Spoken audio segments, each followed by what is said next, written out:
So what we're going to go through briefly in this video is breaking down our 2-octave D major scale, where we shift, and good ways to double check our intonation, making sure that we're staying well in tune as we're going through.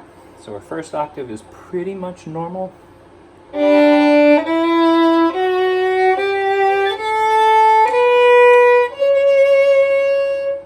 But as we went over in class today, when we get to the C sharp, this is the last one that we play in first position. We are now going to move our first finger up to a D. So this is actually our first checkpoint here. But your first finger is going to slide to where your third finger would normally go. So a good way to check that is to play with your open D string. It should sound nice. If it's not correct, we'll hear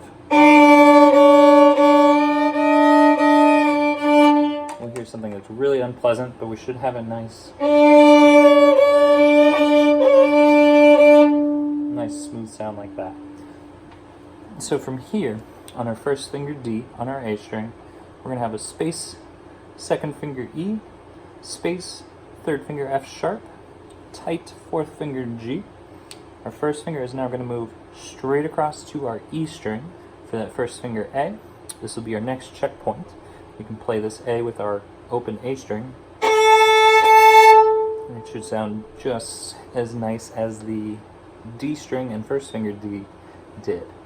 So then we have our second finger B, third finger C sharp, and our pinky is going to come tight next to our third finger with a high D.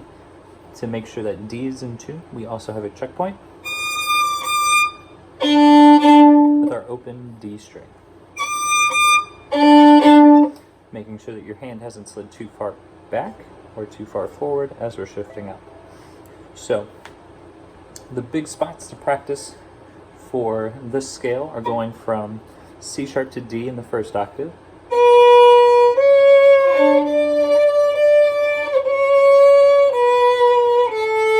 getting used to moving your hand back and forth there. The other big spot is going to be going from the A string over to the E string in third position. So getting that D, E, F sharp, G to A, B, C, D. And then also going from A to G on the E string to the A string. Don't know why, but when we're descending and we're crossing strings in third position, it's very weird, and we usually end up with a funky pinky placement. So a good way to practice that .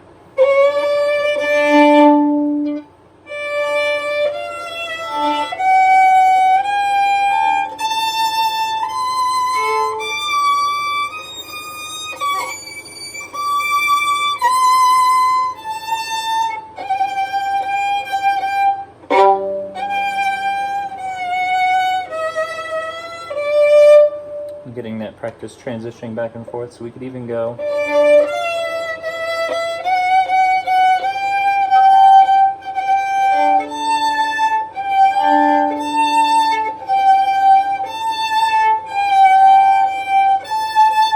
and so the big thing with that particular exercise, even though it didn't look like a lot, going from G to A, what I was doing was I was taking my pinky entirely off of the A string when I go to the first finger A, and then when I go back to the fourth finger G on my A string, I am taking my index finger off of the E string. So my hand has to start remembering where those notes are to get more comfortable with that.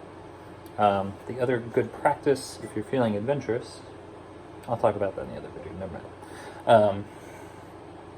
So going through our entire second octave together, we'll have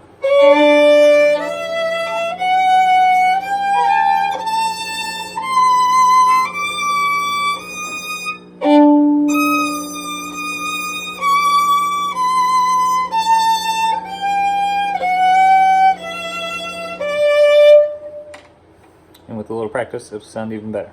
So let me know if this helps or if you have any questions, but it should be alright.